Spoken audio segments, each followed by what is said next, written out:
Nilaza kosa ny Tale Général ny Bianco fa mbola ao anatin'ny fanadihadiana mikasika ny famatsim-bola ny commune izay nandraisana izy ireo fitarainana ny bureau maleo-tena miady amin'ny kolikoly. Rehefa vita ny fanadihadiana vao fantatra raha nisy ny andraikitry ny ministry ny atany na tsy izany ny raharaha izany. Mbola Claude Arasolution sy Mamy Rasoaneva.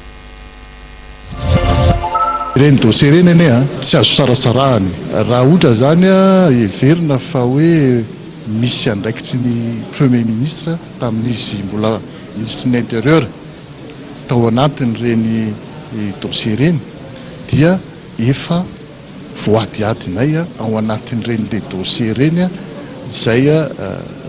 mety ho trangan-javatra izay dia rehefa any vita dao zany fanadihadianay mikasika ireny dossier ireny dia ho hita eo na misy andraikitra ny tao na misy tsy andraikitra ny tao fa sarotra amiko zany iteny aminareo zao satria mbola ao anatin'ny fanadihadiana iteny hoe misy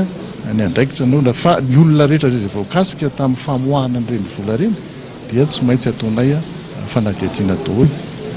na voalaza moa ny PRMP ny ordonnateur zay moa tena tsaroko hoe zay ny fotoatin'le fitoriana napetraka ilay